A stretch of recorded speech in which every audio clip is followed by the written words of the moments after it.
नमस्कार मेरे प्यारे स्टूडेंट।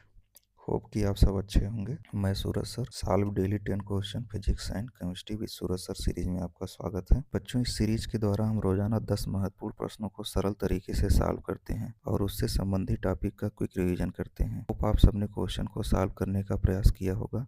तो चलिए शुरू करते हैं। तो बच्चों, ये पहला क्वेश्चन है हमारा। इसमें ये बोला हुआ कि एक प्लेन मिरर जो होता है वो अक्सर वर्चुअल इमेज बनाता है। तो क्या ये कभी रियल इमेज भी बना सकता है? अगर हाँ, तो इसका जो आंसर वो एक्सप्लेन करना है हमें। तो बच्चों ध्यान से देखो, जो प्लेन मिरर होता है वो जनरली हमारा जो है हमेशा जब भी, जैसे ही मान लीजिए हमारे पास एक प्लेन मिरर है, अगर इसके सामने कोई व्यक्ति खड़ा होता है तो वो जो भी इसका इमेज बनाता है, पहली बात तो हमें ये पता होना चाहिए कि जितने डिस्टेंस पे ये, अगर मान लीजिए ये 10 मीटर दूरी पे खड़ा है, तो हमारा जो इमेज बनता है वो भी कितनी दूर बनता है? 10 मीटर पे बनता है। और अगर मान लीजिए यहाँ पर इसकी वेलोसिटी, अगर ये वेलोसिटी मान लीजिए 10 मीटर पर सेकंड वेलोसिटी से ये मिरर की तरफ जा रहा है, तो हमारा जो इमेज होता है वो भी मिरर की तरफ कितनी स्पीड से जाता है? 10 मीटर पर सेकंड की स्पीड से। ये जो व्यक्ति खड़ा है ये क्या होता है? हमारा ऑब्जेक्ट होता है, और ये हमारा क्या होता है? इमेज होता है। तो जो हमारा प्लेन मिरर है वो नॉर्मली जो इमेज बनाता है वो हमारा वर्चुअल इमेज बनाता है। तो ये जो इमेज हमारा ये कैसा होता है? वर्चुअल होता है। लेकिन हमसे क्वेश्चन पूछा है कि क्या प्लेन मिरर कभी ऐसा भी हो सकता है कि क्या ये रियल इमेज बना दे? हाँ बच्चों, चूँकि हमें पता है ये जो हमारा ऑब्जेक्ट है ये रियल है। ये कैसा है? Real object. तो रियल ऑब्जेक्ट का जो प्लेन मिरर हमारा होता कैसा इमेज बना रहा है? वर्चुअल इमेज बना रहा है। तो इसी तरह से बच्चों, अगर हमारा किसी हिसाब से ये हमारा जो ऑब्जेक्ट है, अगर ये ऑब्जेक्ट हमारा वर्चुअल हो जाए, कैसा हो जाए? वर्चुअल, तो हमारा जो इमेज बनेगा वो कैसा हो जाएगा? हमारा रियल बन जाएगा। कि वर्चुअल ऑब्जेक्ट होता क्या है, तो थोड़ा सा नीचे चलते हैं। जैसे मान लीजिए कोई ऑब्जेक्ट बहुत दूर पर रखा हुआ है, अगर उसको हम देख नहीं पा रहे हैं तो हम उसको क्या मानते हैं? वर्चुअल ऑब्जेक्ट मानते हैं। यहीं पर देखो, जैसे मान लो ये हमारा एक प्लेन मिरर है, और इस प्लेन मिरर में अगर मान लो दो लाइट रेज आ रही हैं, इस तरह से आ रही हैं, और ये दोनों कन्वर्ज हो रही हैं। पर हमें पता है अगर इसके अपोजिट साइड में हम इधर देखते हैं तो ये दोनों लाइट रेज एक दूसरे से दूर जा रही हैं। तो क्या एक दूसरे से ये कहीं पर मिलेंगी? नहीं। हमें पता है जनरली अगर दो लाइट रेज, कोई भी दो लाइन हो, अगर वो पैरेलल है तो वो इनफाइनाइट पे मिलती है। कहाँ पर मिलती है? इनफाइनाइट पे। पर यहाँ पर क्या है कि दोनों लाइट रेज एक दूसरे से दूर जा रही हैं, तो क्या इनका मिलने का कहीं चांस है? नहीं। तो ये दोनों एक दूसरे से कहीं पर नहीं मिलेंगी। तो हम मानते हैं ये जहाँ पर भी हमारा ऑब्जेक्ट रखा है, एक तरह से ये क्या हो गया? Virtual object. कैसा हो गया? वर्चुअल। अब ये ध्यान से देखिए, ऑब्जेक्ट हमारा हो गया वर्चुअल, तो ये जो लाइट रेज इधर आके यहाँ पर मिल रही है, ये आगे इधर कहीं मिलेगी। तो यहाँ पर जो हमारा इमेज बनेगा वो कैसा बनेगा? रियल बनेगा। कैसा बनेगा? रियल। तो इस केस में बच्चों यही होता है कि अगर ऑब्जेक्ट हमारा कैसा हो? वर्चुअल। और वर्चुअल ऑब्जेक्ट हम कैसे जानेंगे? जब कोई लाइट रेज ऐसा हो जो कि हमारे मिरर पे आके कन्वर्ज हो रहा हो, तो इस कंडीशन में हमारा जो ऑब्जेक्ट होगा वो क्या हो जाएगा? वर्चुअल। और जो हमारा इमेज बनेगा वो कैसा बनेगा? रियल। बच्चों, ये हमारा दूसरा क्वेश्चन है। इसमें बोला two parallel plane mirror M1 and M2। चलिए, हमने मान लिया हमारे पास एक जो पहला मिरर है इसका नाम M1 है, ये वाला, ये हमारा M1 है, और दूसरा वाला हमारा क्या है? M2 है। Have a length of 20 metre each. कह रहे हैं इनका जो लेंथ है, ये जो लंबाई है, ये कितना है? 20 मीटर है हमारा। और कह रहे हैं each end are 10 centimetre apart, मतलब ये जो हमारा जो इसके बीच का जो डिस्टेंस वो कितना है? 10 सेंटीमीटर है। यहाँ पर बच्चों ध्यान देना, यहाँ पर ये मीटर में दिया हुआ है और ये हमारा सेंटीमीटर में दिया है। कह रहे हैं ए लाइट रे, ए ray of light is incident on one end of the mirror M2। कह रहे हैं मान लीजिए हमारा M2 वाला है, यहाँ पर एक लाइट रेज इस तरह से आके इंसिडेंट होती है। उसके बाद, और ये जो इंसिडेंट होती है कितने एंगल पे होती है बच्चों? ये हमारा जो है कह रहे हैं 53 डिग्री पे, 53 डिग्री। ठीक है, तो चलिए हम मान लेते हैं कि ये हमारा जो लाइट रे जहाँ पर इंसिडेंट हो रहा है, ये हमारा हो रहा है, कह रहे हैं 1 end of 53। Calculate the number of times the रे undergo reflection after light emerge out of the system. कह रहे हैं ये अंदर कितनी बार, जैसे ये मान लो यहाँ से रिफ्लेक्ट होके यहाँ जाएगा, फिर यहाँ से रिफ्लेक्ट होके यहाँ जाएगा, फिर इधर जाएगा, इस तरह से ये एक समय क्या हो जाएगा? यहाँ से बाहर निकल जाएगा। तो कह रहे हैं कि ये कितनी बार अंदर इसका रिफ्लेक्शन होगा। बच्चों, ये बहुत ही बढ़िया क्वेश्चन है और बड़ा इंपॉर्टेंट क्वेश्चन है। ये अक्सर पूछा जाता है, बच्चों को ये बहुत कठिन लगता है, बट ये क्वेश्चन कठिन नहीं होता। बच्चों ध्यान से देखना, यहाँ पर देखो, समझो इस क्वेश्चन को। जब यहाँ पर हमारी लाइट रेज आई तो पहली बार M2 से यहाँ पर टकराया, तो हम कह सकते हैं पहली बार जो इसका रिफ्लेक्शन हुआ वो M2 मिरर से हुआ, तो हम इसका नंबरिंग कर देते हैं, ये पहली बार यहाँ से रिफ्लेक्ट हुआ। जब यहाँ से रिफ्लेक्ट होके गया तो ये यहाँ पर गया। बच्चों यहाँ पर जब ये दूसरी बार यहाँ पर टकराया तो ये किससे टकराया, M1 वाले मिरर से, तो ये हमारा हो गया दूसरी बार रिफ्लेक्शन। तो जब ये दूसरी बार रिफ्लेक्ट किया तो यहाँ पर फिर रिफ्लेक्ट करेगा क्योंकि ये मिरर से टकरा रहा है बार बार, तो यहाँ पर एक नॉर्मल हम डाल देते हैं। तो ध्यान से देखना बच्चों, जब ये एक बार रिफ्लेक्ट किया तो कितना एंगल तय किया, कितना डिस्टेंस इसने तय किया। यहाँ पर देखो बच्चों ये 53 डिग्री है, तो ये कितना एंगल होगा, हमें पता है जो हमारा लॉ ऑफ रिफ्लेक्शन होता है, आपको पता है ना law of reflection. Law of reflection में बच्चों ये बोला जाता है कि जो हमारा एंगल ऑफ इंसिडेंस है वो हमेशा एंगल ऑफ रिफ्लेक्शन के बराबर होता है, यानी हमारा angle i always equal to r. तो हमारा एंगल आई हमेशा एंगल आर के बराबर होता है। तो अगर ये 50 डिग्री है, 53 डिग्री है, तो ये भी कितना होगा 53 डिग्री, मतलब दोनों हमारा 53 डिग्री का हो जाएगा। तो हम देखते हैं जब ये एक बार यहाँ से रिफ्लेक्ट हुआ कितना डिस्टेंस इसने कवर किया। तो बच्चों मान लो ये जब यहाँ से टकराया तो ये वाला डिस्टेंस यहाँ पर इतना, मान लो x डिस्टेंस कितना कवर किया इसने, x डिस्टेंस। तो हम क्या करते हैं, ये x डिस्टेंस निकाल लेते हैं। तो हमें ये वाला डिस्टेंस पता है, ये कितना है 10 सेंटीमीटर है, और ये डिस्टेंस हमको नहीं पता है। तो ध्यान से देखो ये एक ट्रायंगल बन रहा है, इस ट्रायंगल में अगर हम ध्यान से देखें तो अगर हम यहाँ पर लगा देते हैं tan थीटा, तो हमारा tan थीटा क्या होता है बच्चों, लंब बटे आधार। तो यहाँ पर देखिए लंब का जो वैल्यू दिया है, ये एंगल के सामने वाली जो भुजा होती है वो हमारा लंब होता है, तो ये कितना है यक्स है, ये कितना है यक्स। आधार यहाँ पर ये एंगल से लगा हुआ भुजा हमारा ये क्या कहलाता है, ये जो है ये आधार कहलाता है, और ये हमें पता है ये कितना है 10 सेंटीमीटर, कितना दिया है 10 सेंटीमीटर दिया है। और हमें एक चीज़ पता है जो tan थीटा का वैल्यू यहाँ पर थीटा कितना हो रहा 53 डिग्री, और 53 डिग्री का वैल्यू हमें क्वेश्चन में दिया और हमें याद भी होना चाहिए ये कितना होता 4/3। तो अगर हम tan 53 डिग्री का वैल्यू रखें तो कितना हो जाएगा 4/3, तो 4/3 इक्वल टू x/10। तो x का वैल्यू यहाँ से क्या आ जाएगा, x का वैल्यू हमारा आ जाएगा 10 चौक 40/3। तो एक बार जब ये रिफ्लेक्ट करता है तो कितनी दूरी 40/3 सेंटीमीटर दूरी को ये कवर करता है। अब यहाँ कुछ चीज़ें बच्चों आपको समझना है, हम इसको मिटा दे रहे हैं, आप जल्दी इसको नोट डाउन कर लीजिए। यहाँ पर ध्यान से देखिए आप लोग, जब ये लाइट रेज हमारा पहली बार रिफ्लेक्ट होता है तो ये x डिस्टेंस कितना डिस्टेंस कवर करता है, ये वाला x डिस्टेंस कवर करता है।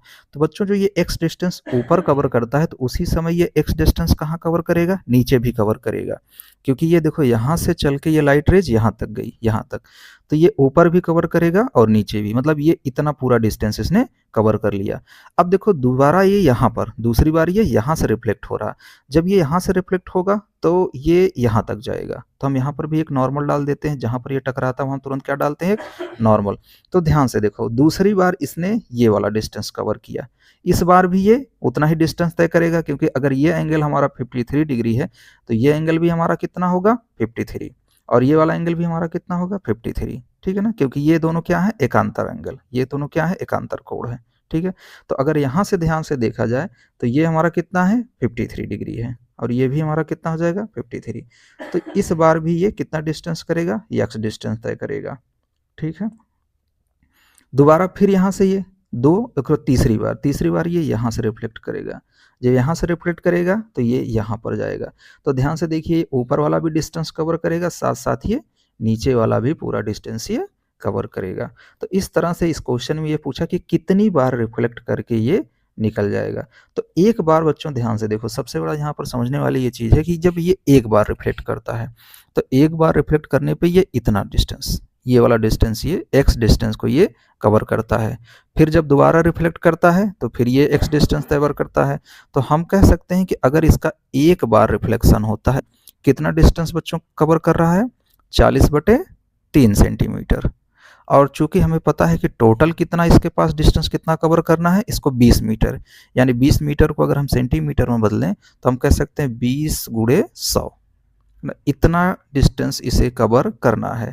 तो हम अगर इसकी इक्वेशन बनाएं तो हम कह सकते हैं कि एक बार रिफ्लेक्शन होने पर ये टोटल कितना दूरी तय कर रहा है 40/3 3 सेंटीमीटर। अगर इसको हम वाइस वर्सा उल्टा लिखें तो हम कह सकते हैं कि 40/3 सेंटीमीटर डिस्टेंस कवर करता है कितने बार रिफ्लेक्शन में? एक बार रिफ्लेक्शन। तो 1 सेंटीमीटर डिस्टेंस कवर करने में इसको तो 1/40/3, तो ये हमारा हो जाएगा, ये ऊपर जाएगा उल्टा हो जाएगा, तो 3/40 सेंटीमीटर डिस्टेंस ये कवर करता है एक बार रिफ्लेक्ट करने में। तो बच्चों हमें ये कितना कवर कराना है? हमें निकालना है टोटल 20 × 100। तो अगर हम आपसे कहें कि 20 × 100 सेंटीमीटर को अगर इसे कवर करना है तो कितना रिफ्लेक्शन लेगा? तो 3 × 20 × 100। यहाँ पर 0 से 0 कैंसिल हो जाएगा, या फिर आप 20 दूनी 40 कर दीजिए, 20 एक कम 20, यहाँ पर 100 आई 300, तो 300/2 और इसको हम काटेंगे तो कितना आ जाएगा? 150, यानी 150 बार ये रिफ्लेक्ट होगा। तो ये क्वेश्चन हमसे क्या पूछा? पर क्वेश्चन पूछा कि कितनी बार रिफ्लेक्ट होने पे ये बाहर हो जाएगा। तो 150 में हम एक और जोड़ देंगे, यानी हम कह सकते हैं कि 151 बार जब ये रिफ्लेक्शन होगा तो ये कहाँ हो जाएगा? इस मिरर से बाहर चला जाएगा। ठीक है बच्चों, कह रहे हैं अगर ये अपने आप को पूरा देखना चाहता है तो ये जो मिरर ले रहा है उस मिरर की हाइट कितनी होनी चाहिए?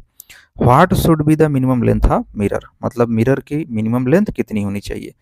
Does the answer depend on the I level, कह रहे हैं क्या जो है हमारा आई, इस व्यक्ति का जो आई है जमीन से कितनी हाइट पे है, क्या उस पे हमारा आंसर डिपेंड करेगा? तो बच्चों देखते हैं, हम पहले अपना जो फार्मूला है वो डिराइव करते हैं, उसके बाद फिर हम आगे देखते हैं। जैसा हमें पता है कि अगर कोई व्यक्ति अपना पूरा हाइट, जैसे एक व्यक्ति की मान लीजिए हाइट 6 फीट है और वो अपना पूरा हाइट का अगर किसी मिरर में वो देखना चाहता है कि वो उसका पूरा फिगर दिखाई दे, उसका पूरा जो है फोटो दिखाई दे, तो उसके लिए वो कितने हाइट का मिरर यूज करे? तो बच्चों अक्सर हमें पता है कि जैसे अगर कोई व्यक्ति 6 फीट का है तो उसे कम से कम 3 फीट का मिरर यूज करना चाहिए। ये तो हम रट लेते हैं कि चलिए ठीक है, मान लीजिए व्यक्ति का हाइट 6 फीट है तो उसका आधा, यानी जो भी उसका हाइट अगर h है तो मिरर का जो हाइट होगा वो h/2 होगा। बट लेकिन बेटा यहाँ पर जो इसका डेरिवेशन होता है ना वो थोड़ा सा कठिन होता है, क्योंकि इसका डेरिवेशन अक्सर हमें बहुत समस्या करता है। तो इसके डेरिवेशन के लिए हम क्या करते हैं, एक आसान तरीका, जो सबसे आसान तरीका मैं वो आपको बताता हूँ। आज के बाद आपको कोई कन्फ्यूजन इसमें नहीं होगा। तो यहाँ अगले स्लाइड में इसको देखेंगे कि यहाँ पर हमने ये एक फिगर लिया हुआ है। तो ये एक व्यक्ति का उसका चेहरा है और ये इसका पैर है। तो जैसा कि हमें पता है कि अगर कोई व्यक्ति अगर किसी भी चीज़ को देखना चाहता है तो उसको उसका इमेज उसकी आई पे बनना चाहिए। जैसे अगर वो अपने हेड को देखना चाहता है तो इसका इमेज यहाँ हमारे मिरर से रिफ्लेक्ट होकर इसकी आई पर इसका इमेज बनना चाहिए। और उसको अगर आप पैर देखना है तो पैर का भी रिफ्लेक्ट होकर कहाँ पर आना चाहिए? इसके आई पे आना चाहिए। तो हम देखते हैं बेटा, देखो यहाँ से एक लाइट रेज निकली और ये मिरर से टकराई। मिरर से टकराने के बाद ये लाइट रेज हमारा कहाँ जाना चाहिए? इसके आई पे जाना चाहिए। तो देखिए अब ये आई पे गया तो यहाँ से ये लाइट रेज निकली हेड के सबसे ऊपर वाले पार्ट से। तो इसको अपने यही देखना, पूरा हेड का सबसे ऊपर और पैर का सबसे निचला भाग। तो हेड का अगर सबसे ऊपर वाला जो लाइट रेज निकल रहा है वो कहाँ पर जा रहा है? इसके आई पे जा रहा है। ठीक है, दूसरा देखो यहाँ पर इसके पाँव से यानी इसके लेग से ये लाइट रेज निकला और ये यहाँ से रिफ्लेक्ट होकर कहाँ गया? इसके आई पे। यानी अब ये व्यक्ति इस मिरर के रिफ्लेक्शन के थ्रू अपने हेड को भी देख सकता है और अपने पैर को भी देख सकता है। तो अब इस केस में इस मिरर का हाइट क्या होगा, है ना? तो देखिए अगर इस मिरर का हाइट हम निकालना चाहें तो यहाँ से देखिए बच्चों, यहाँ पर ये जो ऊपर वाला पार्ट है ये हमारा क्या है? हेड है इसका। यहाँ पर ये वाला, यहाँ पर ये सबसे ऊपर क्या है? इसका हेड वाला पार्ट है जहाँ से लाइट रेज निकल रही है। और ये सबसे नीचे वाला पार्ट जो लेग है, लेग से भी लाइट रेज निकल रही है। तो ये हेड से लाइट रेज निकल के कहाँ जा रही है? मिरर से टकरा रही है। मिरर से टकराने के बाद उसके आई पे पड़ रही है। ठीक है, वैसे ही लेग से जो लाइट रेज निकल रही है वो मिरर से टकराने के बाद, मिरर के एकदम किनारे वाले पार्ट से टकराने के बाद कहाँ पे जाके मिल रही है? उसकी आई पे मिल रही है। मतलब इस व्यक्ति को अपना हेड और अपना लेग दोनों दिखाई देगा। अब देखो बच्चों इसका डेरिवेशन कैसे करना। यहाँ पर थोड़ा सा बच्चों को बहुत कठिन लगता है कि ये फार्मूला बनता कैसे। एकदम सिंपल सा वे है, देखो कैसे। देखो हम मान लो ये एंगल हमारा अल्फा है, ये जो हेड से लाइट रेज निकल रही है जो मिरर से टकरा रही है वो एंगल कितना है? मान लो अल्फा है। तो ध्यान से देखो ये वाला एंगल कितना होगा? ये वाला एंगल भी हमारा कितना होगा बच्चों? अल्फा, क्योंकि हमें पता है लॉ ऑफ रिफ्लेक्शन जो होता है, लॉ ऑफ रिफ्लेक्शन में हमें ये बताया गया है कि एंगल आई हमेशा एंगल आर के बराबर होता है। तो ये अगर अल्फा एंगल है तो ये भी कितना होगा, अल्फा होगा। तो बच्चों ठीक इसके सामने इधर आ जाओ, जैसे ये जो हाइट है वही हाइट इसकी भी होगी, यानी ये दोनों भुजाएं आपस में क्या होंगी, बराबर होंगी।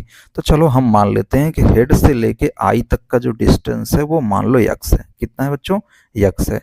तो हम कह सकते हैं यच और यन के बीच का डिस्टेंस कितना हो जाएगा, एक्स बाई टू। वैसे यन और ई के बीच का डिस्टेंस कितना हो जाएगा, एच एक्स बाई टू। ठीक है बच्चों, अब आ जाते हैं हम नीचे वाले ट्राइंगल में। यहाँ पर देखो ई से लेके यन तक, चलो हम अभी फिलहाल मान लेते हैं ई से लेके यल तक का जो डिस्टेंस है वो है हमारा वाई।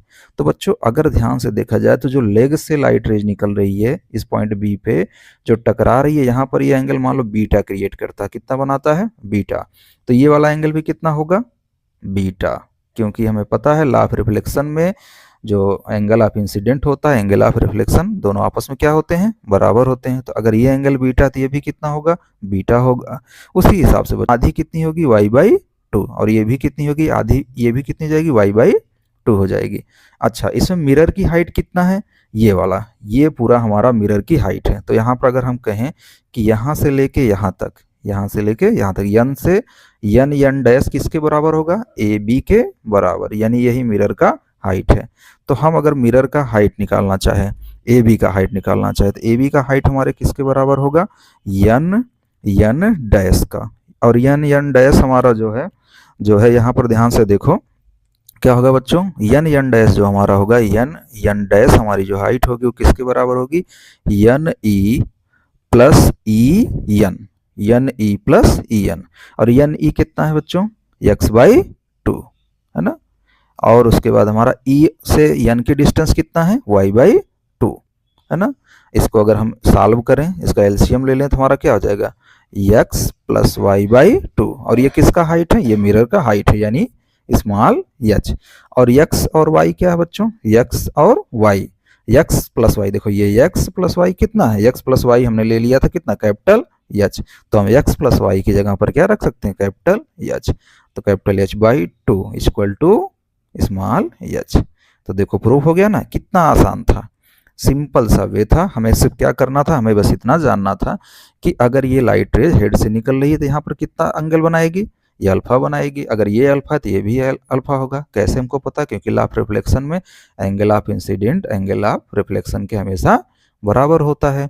जब ये दोनों एंगल आपस में बराबर हैं तो ये दोनों भुजाएं भी आपस में क्या होंगी, बराबर होंगे। ठीक उसी तरह से हम इस वाले में आ जाते हैं।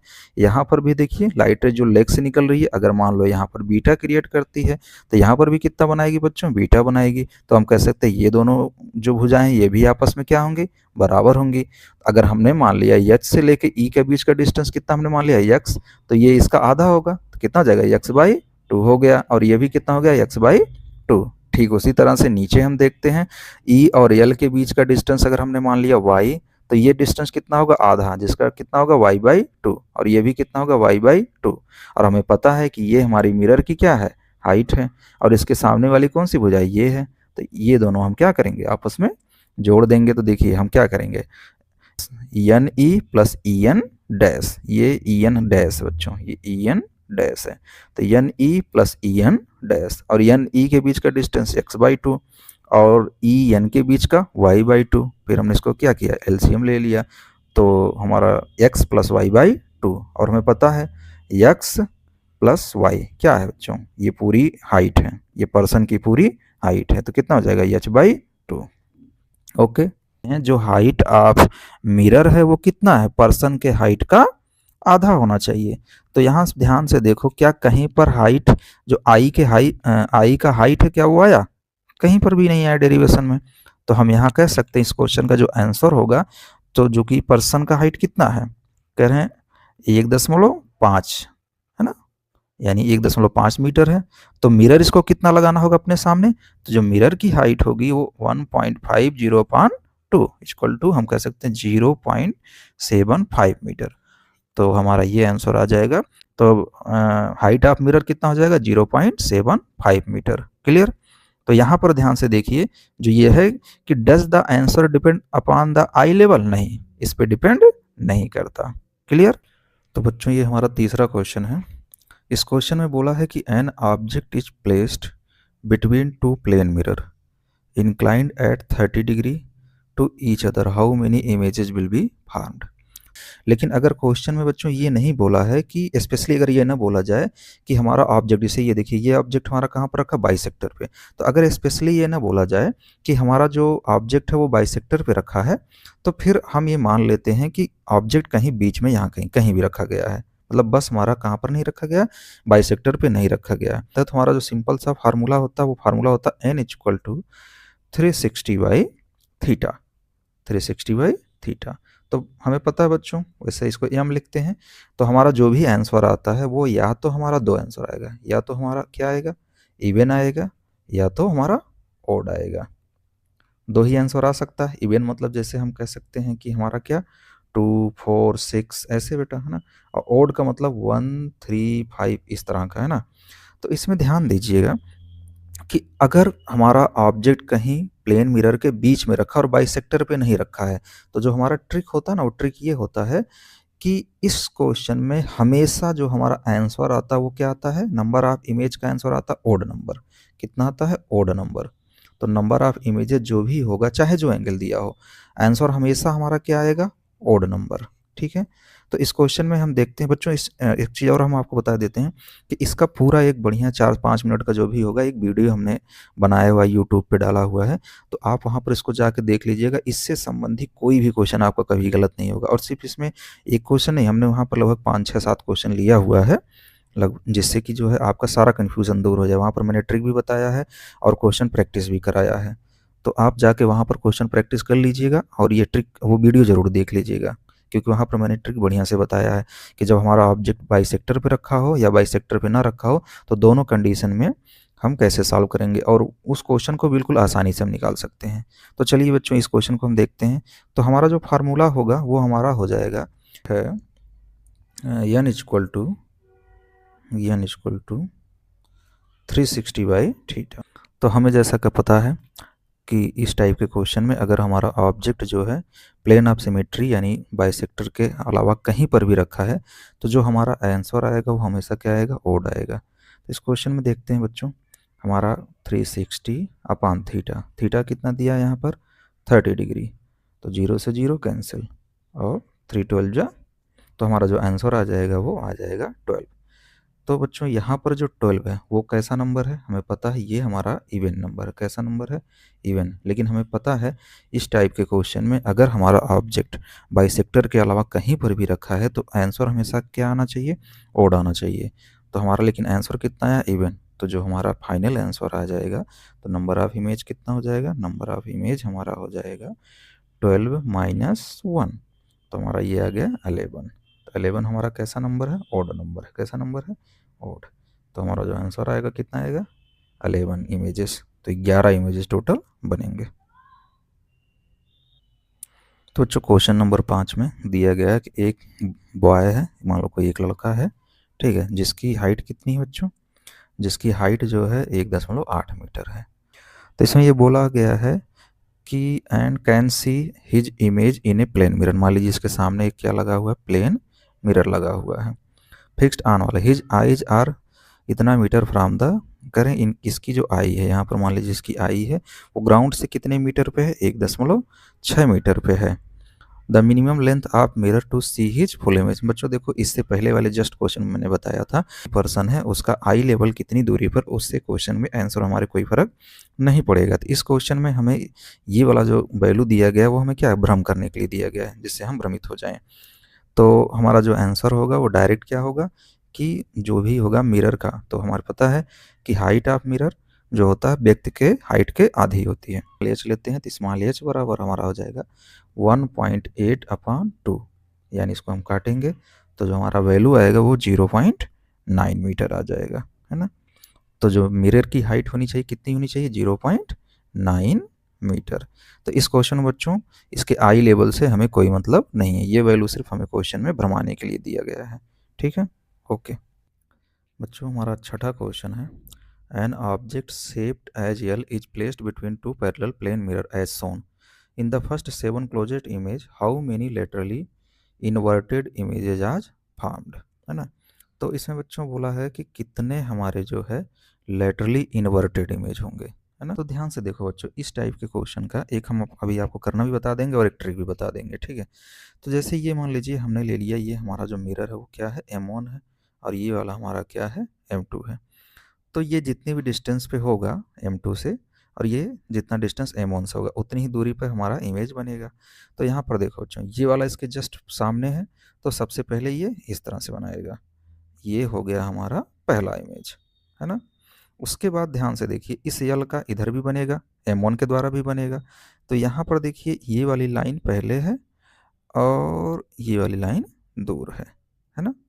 तो ध्यान से देखिए, हमारा दो इमेज बना, इसमें से ये दोनों ध्यान से देखिए, दोनों कैसे हैं। ये देखिए, इसका भी मुंह इस साइड है और इसका भी मुंह इस साइड है, यल वाला जो है वो इस साइड है। तो ये दोनों हमारे कैसे हैं, चूंकि हमारा यल किस तरह से है, इस तरह से है, और ये कैसे बने, इस तरह से। तो ये दोनों ध्यान से देखो, हमारा अगर ये पहला ये दूसरा, तो ये पहला और दूसरा वाला जो है, ये दोनों हमारे कैसे हैं, इन्वर्टेड हैं। कैसे हैं, इन्वर्टेड हैं हमारे। उसके बाद फिर हमें पता है कि अब ये दूसरा वाला, ये जो दूसरा इमेज बना है वो M2 मिरर के लिए किस तरह काम करेगा, ऑब्जेक्ट की तरह काम करेगा। तो अब M2 मिरर इसको ऑब्जेक्ट समझेगा, तो इसका भी इमेज बनाएगा। तो मान लीजिए ये इतनी डिस्टेंस पे है, क्योंकि हमारे पास स्पेस नहीं है तो हम थोड़ा पास में ही बना देते हैं। तो अब की बार देखिए, इसको ये वाली लाइन इसकी इसके पास है, तो एक सीधी लाइन ऐसे बन जाएगी, और ये अपोजिट वाला इससे दूर है, तो ये कहाँ बन जाएगा, दूर बन जाएगा। और ये पहला वाला, अब पहला वाला जो इमेज है जो M2 के द्वारा बनाया गया है, ये M1 के लिए किस तरह से काम करेगा, ऑब्जेक्ट की तरह काम करेगा। तो वही पुराना काम देखिए, यहाँ पर हम किससे बना रहे हैं, M1 वाले से बना रहे हैं। तो M1 वाले की ये वाली लाइन क्या है, करीब में है, तो पहले हमें ये वाली लाइन बनानी होगी, उसके बाद ये सीधी वाली लाइन। तो ये हमारा बन गया यल। तो ये हमारा हो गया, मान लीजिए पहला, दूसरा, तीसरा और ये वाला चौथा इमेज बन गया। अब हमें चूंकि 7 इमेज टोटल बनाना है, तो फिर हम 5वां इमेज बनाते हैं। अब ध्यान से देखिए, ये चौथा वाला जो इमेज है वो M2 के लिए किस तरह वर्क करेगा, ऑब्जेक्ट की तरह काम करेगा। तो सेम टू सेम हम थोड़ा नीचे बना देते हैं। यहाँ पर ध्यान से देखिए, ये वाली लाइन इसके पास है, ठीक है, और ये इस तरह से बनाएगा। और ये ध्यान से देखिए, ये कैसा है, इन्वर्टेड है। अभी ये जो दोनों बने, ये देखिए जैसे हमारा एल रियल में था वो ऐसे था। तो हम कह सकते हैं ये जो इससे पहले ये जो इमेज बना था, ये दोनों कैसे थे, हमारे अपराइट थे। कैसे थे, अपराइट के थे, इन्वर्टेड नहीं थे। ये कैसे थे, अपराइट थे, है ना। और ये वाला ध्यान से देखिए, अब ये एक इमेज बना, और ये वाला जो है, ये तीसरा वाला, इसके लिए किस तरह से काम करेगा, ऑब्जेक्ट की तरह काम करेगा। तो यहाँ से देखिए, ये एक सीधी लाइन बनेगी, और ये वाला दूर गया है तो ये कहाँ चला जाएगा, दूर चला जाएगा। तो इन दोनों को ध्यान से देखिए, ये दोनों इमेज को ध्यान से देखिए, ये भी उल्टे हैं, तो ये कैसे हो गए, इन्वर्टेड। कैसे हो गए, इन्वर्टेड हो गए। तो ध्यान से यहाँ पर देखिए, एक बार ये दोनों इमेज कैसे हैं, इन्वर्टेड, फिर दोबारा कैसे हैं, अपराइट, फिर उसके बाद कैसे हैं, इन्वर्टेड है। इसके बाद बच्चों फिर हम जब बनाएंगे तो फिर कैसे आएंगे, इन्वर्टेड आएंगे। तो इसमें जो सबसे सिंपल ट्रिक होता है, तो 7 इमेज में बनाना है, तो इसमें बच्चों ऐसे होता है, पहले जो 2 इमेज हमारा बनेगा वो कैसा बनेगा, इन्वर्टेड बनेगा। फिर उसके बाद जो 2 इमेज हमारा बनेगा वो कैसा बनेगा, अपराइट बनेगा। फिर 2 इमेज हमारा जो बनेगा वो कैसा बनेगा, इन्वर्टेड बनेगा। फिर उसके बाद फिर जो 2 इमेज हमारा बनेगा वो कैसा बनेगा, अपराइट बनेगा। फिर 2 इमेज कैसा बनेगा, इन्वर्टेड बनेगा। तो इस तरह से ही अल्टरनेट बनता है, एक बार हमारा इन्वर्टेड, एक बार अपराइट, फिर इन्वर्टेड, फिर अपराइट, फिर इन्वर्टेड, और फिर उसके बाद अपराइट बनेगा।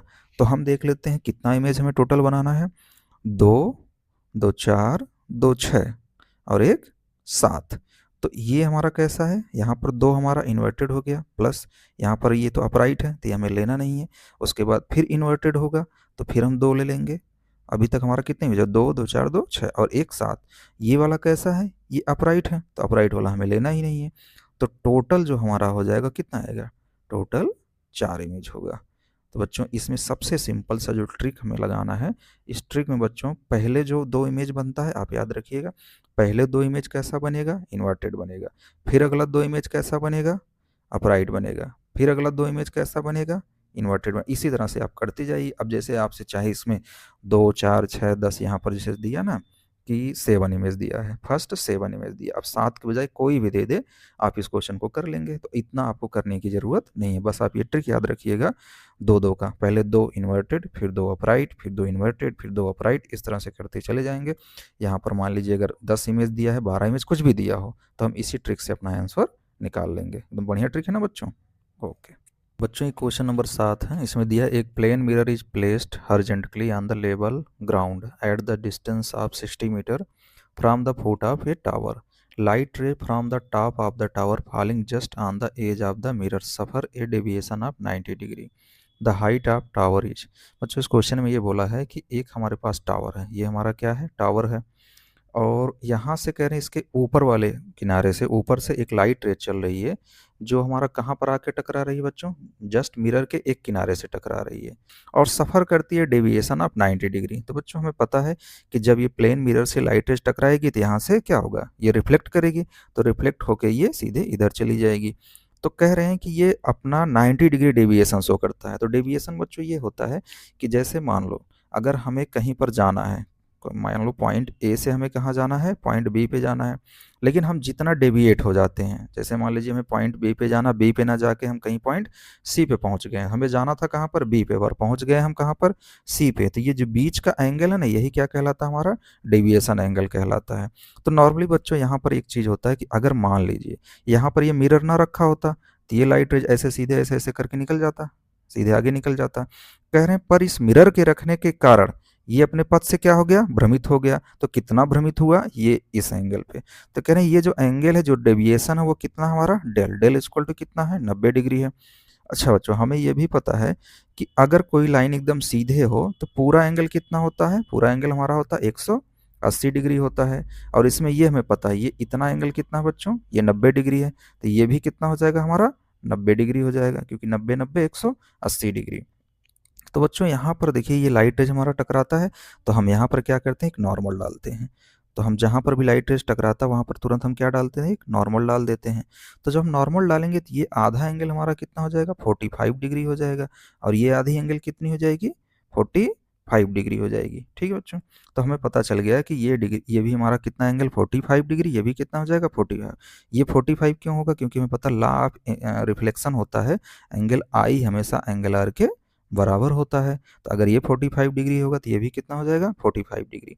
अच्छा बच्चों अगर ये 45 डिग्री है तो ध्यान से देखिए, अगर ये एंगल 45 है तो ये पूरा कितना होगा, ये पूरा हमें पता है 90 डिग्री होगा। कितना होगा, 90 डिग्री होगा। और इसमें से ये वाला, ये छोटा सा जो एंगल है कितना है, 45 डिग्री। तो ये जो बचा हुआ एंगल ये भी कितना हो जाएगा, 45 डिग्री हो जाएगा। तो हमें देखिए हमें एक ट्राइंगल मिल गया, ये हमारा हो गया टावर, और ये हमारा हो गया लाइट रेज, और ये इसका बेस। ये हमें पता है ये कितना है, 60 मीटर है, और ये एंगल हमें पता है कितना है, 45 डिग्री है। हमें बच्चों ये टावर का क्या निकालना, टावर की हाइट निकालनी है, ये एच है ना। तो ये एच निकालना है हमें, ये वाली हाइट निकालना है। तो इसमें ध्यान से देखो हमें क्या क्या पता है, ये एंगल पता है, ये इसका बेस पता है, और ये हाइट हमें निकालना है। तो बच्चों अगर इसमें हम tan थीटा लगा दें तो हमें पता है tan थीटा इक्वल टू हमारा क्या होता है, लंब बटे आधार। यहाँ पर लंब क्या है, x है, और आधार कितना है, 60 दिया है। तो x बराबर हमारा क्या हो जाएगा, 60 इंटू टेन थीटा, और थीटा का वैल्यू हमें पता है कितना बच्चों, थीटा का वैल्यू यहाँ पर हम करते हैं x equal to 60 into ten theta का वैल्यू tan 45 डिग्री, और tan 45 डिग्री का वैल्यू होता है हमारा 1। कितना होता है, 1 होता है। तो हम जब 1 में 60 का गुणा करेंगे कितना आ जाएगा, तो हमारा x इक्वल टू आ जाएगा 60 मीटर। कितना आ जाएगा बच्चों, 60 मीटर। तो हम ये बता सकते हैं कि टावर की हाइट कितनी होगी, 60 मीटर। ओके बच्चों इस क्वेश्चन बोला a plane mirror make an angle of 30 degree with horizontal. यहाँ पर ध्यान से देखिए, यहाँ पर क्वेश्चन में क्या बोला, यहाँ क्वेश्चन में बोला है कि जो हमारा एक प्लेन मिरर है वो हॉरिजॉन्टल से, कहाँ से, हॉरिजॉन्टल से कितना एंगल बना रहा है, 30 डिग्री बना रहा है। तो चलो ये मान लो हमारा क्या हो गया, हॉरिजॉन्टल हो गया। तो यहाँ से जो हमारा प्लेन मिरर है कितना एंगल बना रहा है बच्चों, 30 डिग्री। कितना बना रहा है, कह रहे हैं 30 डिग्री बना रहा है। कह रहे हैं इफ़ ए वर्टिकल रे स्ट्राइक द मिरर। चलो ये एक वर्टिकल रे है जो कि डायरेक्ट वर्टिकली आके हमारे मिरर से टकरा रहा है, और हमें पता है बच्चों जब यहाँ से टकराएगा तो फिर मिरर इसको क्या करेगा, रिफ्लेक्ट कर देगा, और रिफ्लेक्ट कर देगा तो ये एक हम यहाँ पर तुरंत एक क्या डाल देंगे, एक नॉर्मल डाल देंगे, है ना। तुरंत क्या डाल देंगे बच्चों, नॉर्मल। ये हमारा इंसिडेंट है और ये रिफ्लेक्टेड रे है। ये जो एंगल होगा ये हमारा हो जाएगा एंगल आई, और ये वाला एंगल कितना हो जाएगा बच्चों, एंगल आर हो जाएगा। हमें पता आई और आर हमेशा बराबर होंगे लॉ ऑफ रिफ्लेक्शन के अनुसार। तो यहाँ पर देखो बच्चों ये दिया है कि फाइंड, ये पूछा है find the angle between the mirror and the reflected ray. कहने ये वाला एंगल हमसे पूछा है कि हमारा जो है एंगल बिटवीन मिरर और रिफ्लेक्टेड रे के बीच का एंगल कितना होगा। अगर बच्चों इस क्वेश्चन में ये पूछता कि नॉर्मल से रिफ्लेक्टेड रेज का कितना एंगल बनेगा, तो हम क्या आंसर देते हैं, ये आर वाला होता। लेकिन यहाँ पर पूछा मिरर से हमारा रिफ्लेक्टेड रे कितना एंगल बना रहा, तो हमें ये वाला एंगल निकालना है। और हमें इस क्वेश्चन में दिया क्या है, ये वाला एंगल देखो हमको दिया है 30 डिग्री दिया है। तो बच्चों अगर मान लो इस लाइन को हम थोड़ा सा ऊपर ले जाएं, जैसे अगर हम यहाँ पर इसको ऐसे ऐसे बना दें, तो ध्यान से देखो ये लाइन अगर यहाँ पर चली जाए तो हमें पता है अब ये एंगल अभी भी कितना रहेगा, 30 डिग्री रहेगा, क्योंकि सिर्फ हमने इस लाइन को ऊपर किया। तो ये एंगल भी अभी भी कितना रहेगा, 30 डिग्री रहेगा। अच्छा ये अगर 30 डिग्री है तो ये पूरा कितना है, 90 डिग्री है, क्योंकि ये सीधे वर्टिकली इस पे इंसिडेंट हो रहा है। तो ये एंगल कितना हो जाएगा बच्चों, 60 डिग्री हो जाएगा। ये कितना हो जाएगा, 60 डिग्री हो जाएगा। अच्छा ये अगर 60 डिग्री हो गया तो हमें पता ये वाला जो एंगल होता है ये इस पे क्या है, ये नॉर्मल है। तो नॉर्मल हमेशा मिरर से कितना बनाता है, 90 डिग्री। तो ये 60 डिग्री, तो ये भी कितना हो जाएगा, 30 डिग्री हो जाएगा। अच्छा ये 30 डिग्री है इंसिडेंट एंगल, तो रिफ्लेक्टेड वाला भी कितना होगा, 30 डिग्री हो जाएगा। ठीक उसी प्रकार से ये पूरा एंगल नॉर्मल से ये पूरा कितना होगा, 90 डिग्री होगा, 90 डिग्री होगा। तो हमें पता है ये वाला एंगल कितना है, 30। तो ये जो बचा हुआ एंगल ये कितना हो जाएगा, 60 डिग्री हो जाएगा। तो हमारा जो आंसर आएगा वो कितना आएगा, हमारा आ जाएगा 60 डिग्री। इस क्वेश्चन बच्चों पूछा है, a square contain a diagonal line from the top left corner to the bottom right corner, which option show the correct mirror image when the mirror is placed vertically to the right of the figure. तो बच्चों इसमें option तो हमने नहीं लिया, लेकिन इसका answer देखिए। पहली बात तो बच्चों ध्यान से देखिए, इसमें हमारा जो ये बॉक्स है, इस बॉक्स का तो सेम टू सेम बिल्कुल ऐसे ही फिगर बन जाएगा। तो ये हमारा सामने पहले क्या बन जाएगा, एक बॉक्स बन जाएगा। ठीक है बच्चों, ये हमारा बन जाएगा एक बॉक्स। ठीक है, इस बॉक्स को बन जाएगा। उसके बाद ध्यान से देखिए ये लाइन इसके पास है। इसी तरह से बच्चों इमेज बनाया जाता है। ये जो तीर है ये इसके पास है, तो ये हमारा जो ये इस तरह से ये हो जाएगा। और देखिए ये धीरे धीरे दूर जाता गया है, तो ये वाला हमारा यहाँ यहाँ आएगा, इस कोने पे आएगा। तो इस तरह से ये चल के इधर इस कोने पे आ जाएगा। दूसरी चीज़ बच्चों देखो, यहाँ पर ये वाला क्या है, इसके पास है, तो ये भी इसके पास होगा। तो ये इस तरह से बनेगा और धीरे धीरे ये इसके दूर चला जाएगा। तो बच्चों जो इसका मिरर इमेज होगा वो ये हो जाएगा। ठीक है, figure show the plane of a cubical room with the wall C D as the plane mirror. कह रहे हैं ये सी डी वाला है, यहाँ पर क्या लगा हुआ है, एक प्लेन मिरर लगा है। ये हमारा प्लेन मिरर है। ये क्या है बच्चों, प्लेन मिरर है। Each side of the room is 3 metre. कह रहे हैं इसका जितना भी साइड है, ये वाला भी कितना है, 3 मीटर है। और ये वाला भी हमारा कितना है बच्चों, ये वाला भी हमारा यहाँ से लेके यहाँ तक ये भी कितना है, 3 मीटर है। कह रहे हैं each side of the room is 3 metre in length. एक camera P is placed at the mid. कह रहे हैं यहाँ पर एक कैमरा हमारा प्लेस किया गया है mid point of the wall A B. ये जो ए बी वॉल है इसके मिड पॉइंट पे एक कैमरा हमारा प्लेस किया गया। कह रहे हैं what distance should the camera be focus to photograph the image of an object placed at the A. कह रहे हैं अगर कोई ऑब्जेक्ट यहाँ पर हम ए को रख दें, यहाँ पर ए पे कोई ऑब्जेक्ट रख दें, तो इस कैमरे को उसका फ़ोटो लेने के लिए कितनी दूरी पर फोकस करना होगा। तो अगले स्लाइड में मैंने इसका फिगर बनाया हुआ है, ये देखिए। तो यहाँ पर बच्चों ये है कि मान लीजिए हमने जो है अपना यहाँ पर एक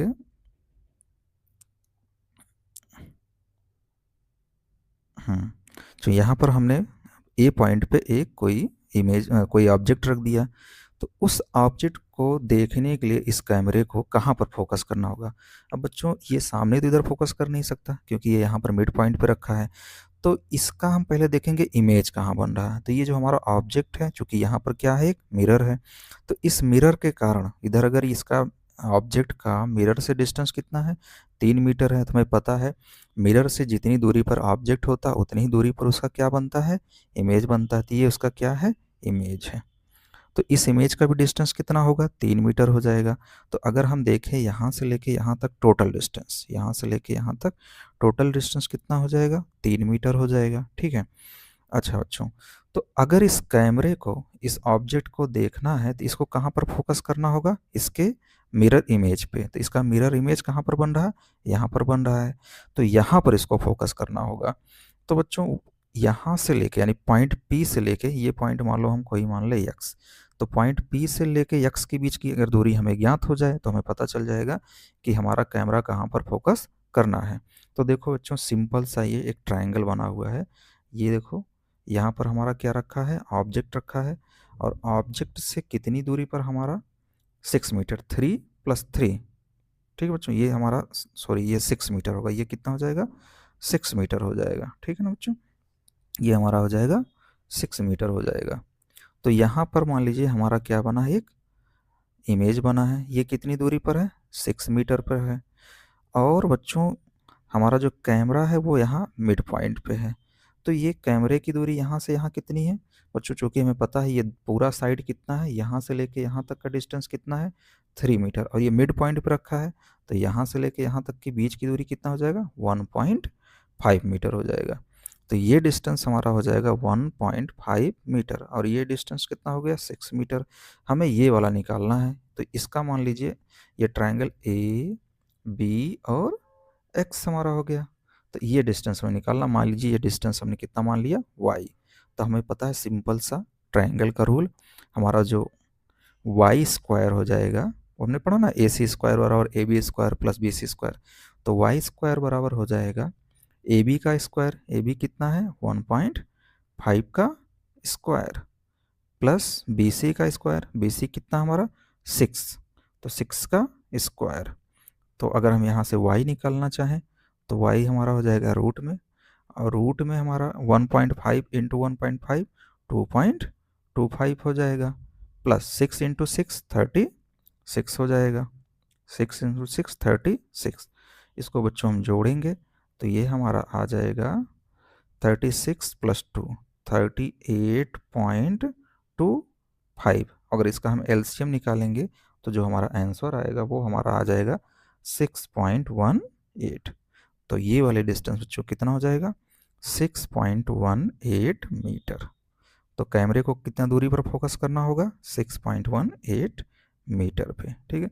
इसमें बच्चों को समझने वाली ये बात थी कि ये यहाँ पर डायरेक्ट कैमरा फोकस नहीं करेगा, ये सामने फोकस करेगा, और सामने इसका क्या बनेगा, इस ऑब्जेक्ट का मिरर इमेज बनेगा।